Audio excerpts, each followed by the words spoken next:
as you know, I'm the Pink Elephant, but LaRonda has her own brand called Bag Talk. So we want to spend a little bit of time digging into what Bag Talk is. I've shared before what the Pink Elephant is. So if you want some context and some more information about my brand, feel free to go over to my page and you can get a little bit more information. But right now, I'm going to hand it off to LaRonda to give us some insight on Bag Talk. Hey, everybody. Happy Wednesday. Happy Hump Day, Working Woman Wednesday. So Bag Talk, a few years ago, it was birthed during the pandemic. And it is actually acronym. So it's BAG. And what it stands for is to be a goat or be a goat or being a goat. So the idea all behind the conversations or Bag Talk is for you to be your best version of you, the best you, the greatest, So in case you don't know, I am a Capricorn, proud, loud and proud. Okay. December Capricorn. So, that zodiac sign is the goat. And we know that the GOAT stands for the greatest of all time. So when we talk about Bag Talk, when we talk about the bag, we're not talking about money, the pocketbook, that bag.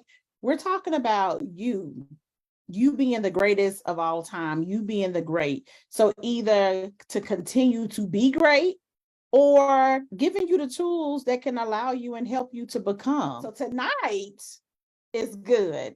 Now, we told y'all to watch the Tyler Perry YouTube. That Tyler Perry YouTube is jam-packed with so many things. So many things. So we told you to watch the Tyler Perry YouTube. What we thought we was going to talk about tonight, like there's something else that was the positive. So I appreciate Shanae starting us off with the prayer because we forgot to do that before we came on. We gotta pray this thing, so that the Lord is not us. So remove us, don't look at us. But before we get into that, we got a guest. We told y'all we want a guest. Like we told y'all, don't just let us come on here and talk by ourselves, honey. We got a guest tonight that's going to dive into this conversation with us. We have none other than the CEO, the CEO, the founder of Heart to Heart Intimacy Coaching, Miss Leandra Hines, all the way from the Bull City. Welcome, Leandra. Thank you for having me. Thank you. Yes, so thank you for joining us. Yes, because we need some more people at the table to have this conversation with. But the funny thing is,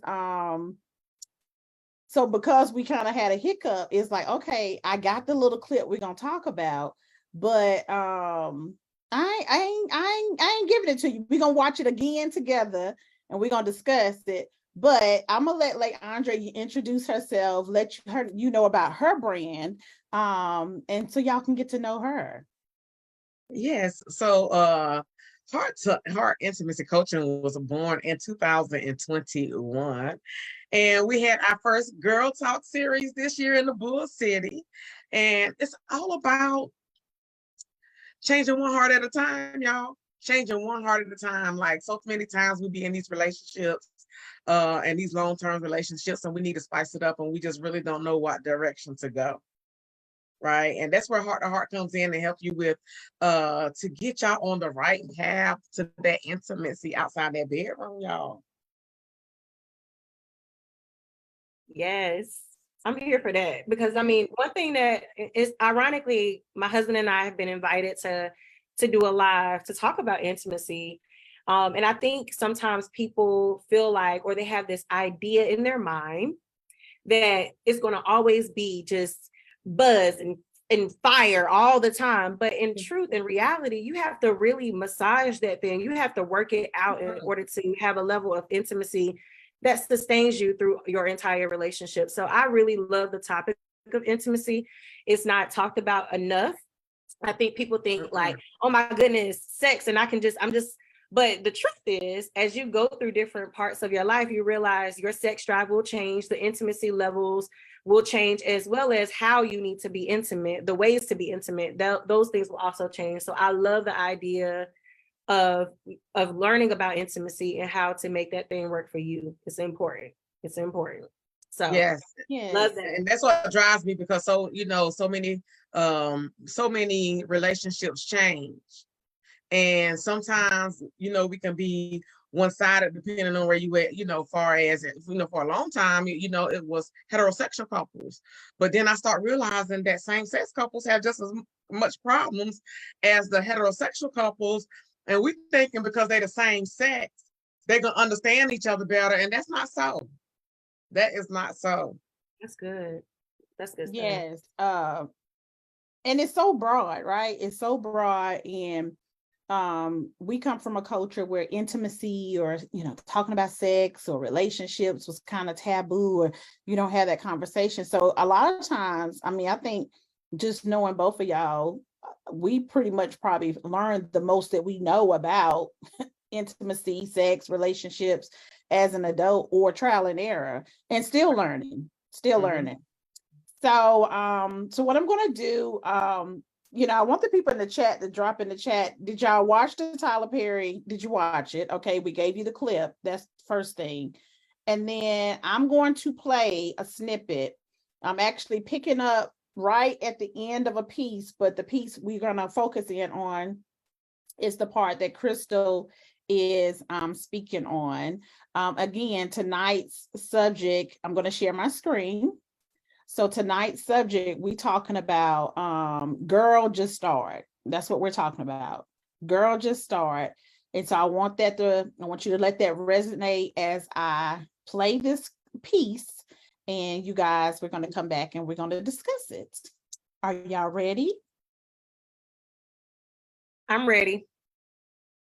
To be open to where I was going and build for where I was going, rather than living and being closed and staying where I was, right? So understanding that through some hard trials, I learned to just surrender when it shows up. Wow. I want to touch on something that you've helped me in my personal life when it comes to going higher. When we've been talking about men's. No, not yet. We're gonna get Okay. Yeah, because we talked about that too. Relationships. Yes. But it was in my living. We were shooting, I want to say Medea, maybe at Halloween, the second one of the movies. And that's when I was still styling you. We were in the bathroom changing Medea's wardrobe. And you were like, where are you living? And I said, oh, I'm renting a townhouse. And you were like, oh, okay. You're like, you don't own it? And I said, no. And he goes, you need to go buy a house. And I was like, well, sir, the way we work, I was like, we work and then we save our money to live when we're not working.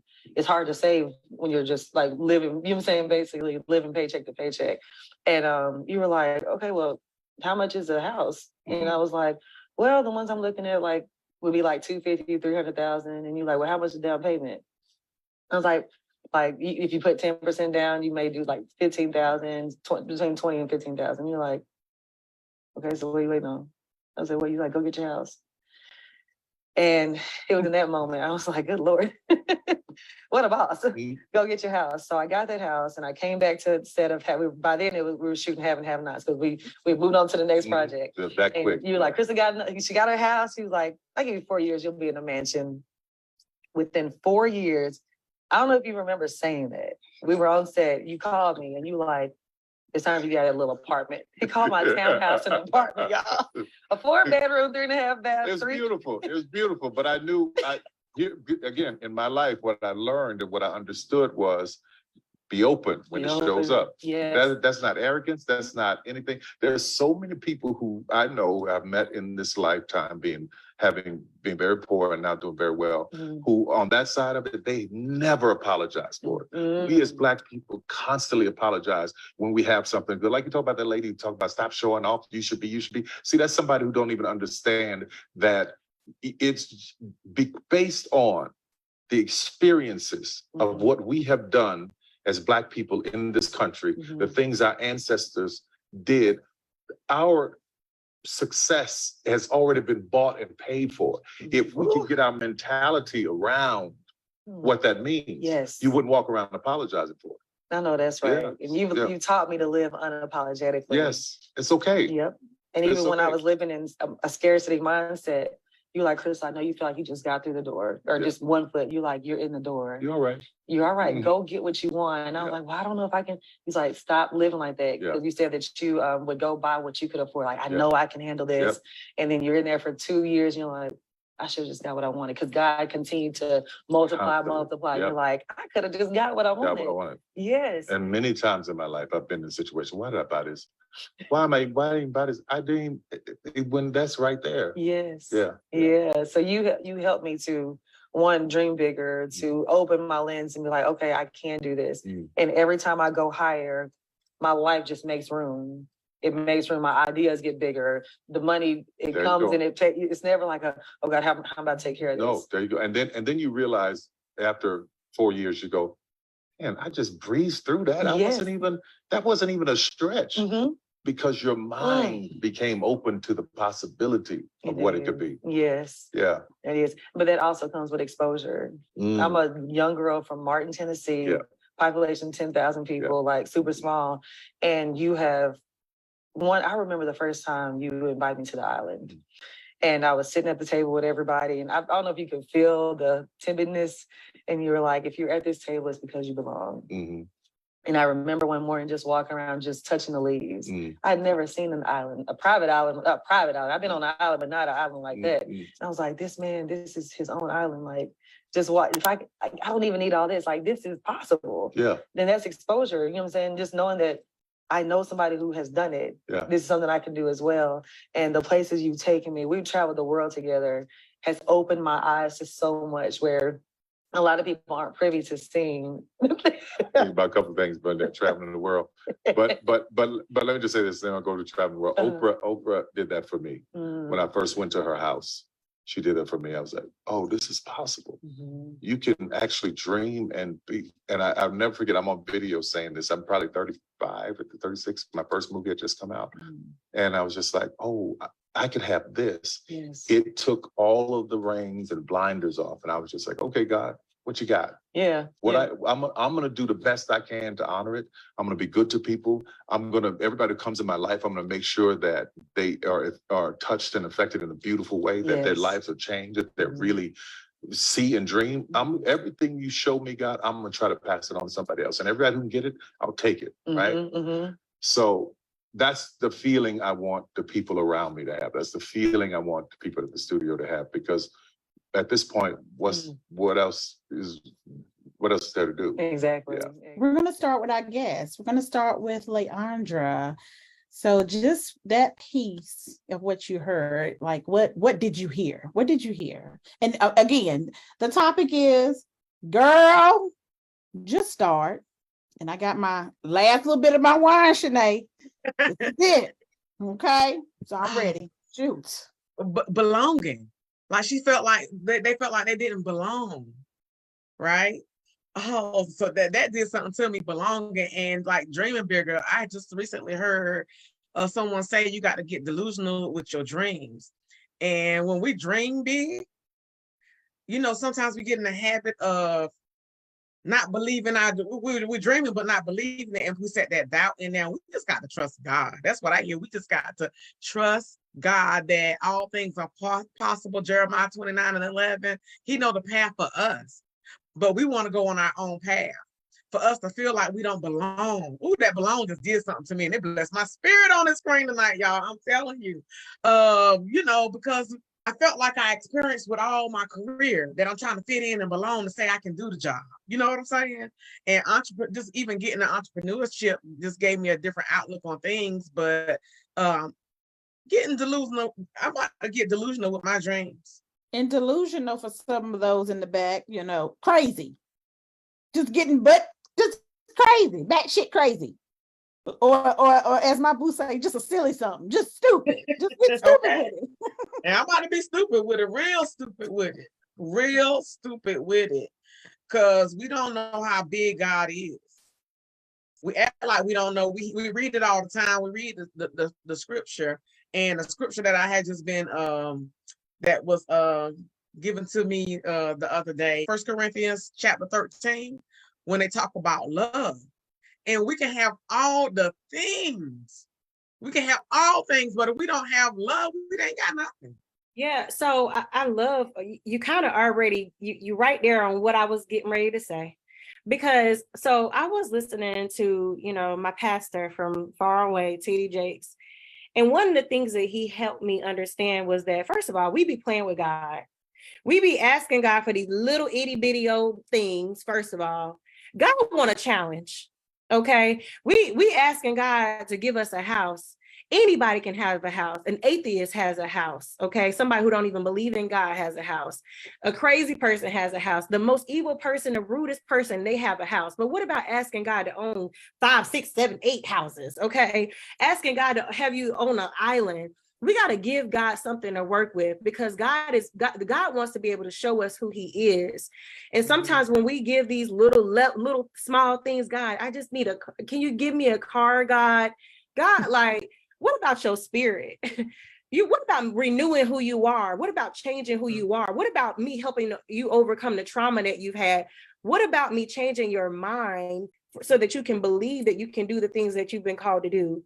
The bigger task. And one of the things that I've been working on seeking God first. Because if we seek God, everything else is going to come, because we are in his presence. We are asking God to put me in your presence, God. And then with that, God is going to automatically make moves for us. But my thing is, we got to start thinking bigger. We got to start asking for more from God so that God can really show us who he is. If you really wanted to, you can go to DoorDash, you can drive Uber, you can work a job and buy yourself a car. But what happens when you don't have nobody's credit? Okay. What happens when you done got your car repossessed? What happens when you don't even have the education and God somehow shows favor over your life and then you get the car that you wanted? Okay. Because that's who God is. So I'm really trying to understand. I love what you said, Leandra, about understanding how big God is. God is not small. So my mind cannot be small when I ask God to do something in my life. And then I love what you said too, in believing who God is. Because if you're going to ask something of God, don't be asking something. That's just like somebody that asks me something and I say I'm going to do it. And then they be like, are you going to do it? Now, if I say it, I'm going to do it. I'm going to do it. So we got to know that God is also saying that I'm going to do that very thing that I promised you if you are in my will, if it's in my will. So I love what you said. So that's my spiel, because I love that clip, Rhonda. That was a good clip. That was a good clip. Too. Yeah. And I'm going to be honest with you. I'm like, remember I said it was like 2 or 3 clips that pertains to what we were going to talk about tonight.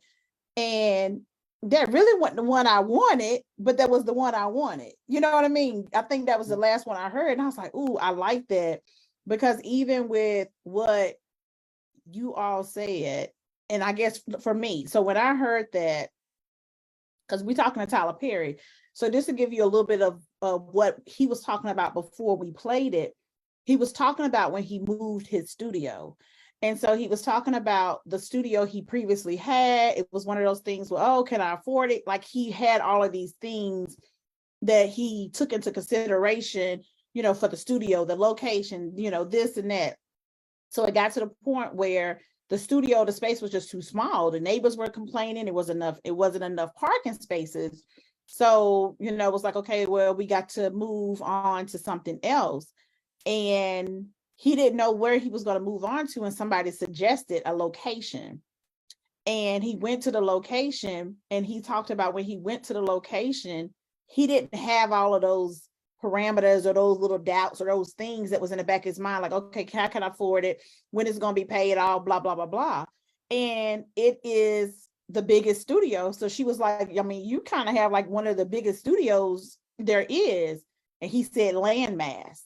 So Tyler Perry has, as far as land mass, and land is a lot, the biggest studio that there is. So that's what he was talking about before then. So even at, being Tyler Perry and having money, once he got over that piece of, okay, well, how long is it going to take? All of the things, like we worry too much about the things. And when we just give it to God and let him handle it, direct us, because again, somebody mentioned this to him. So again, that, God uses people.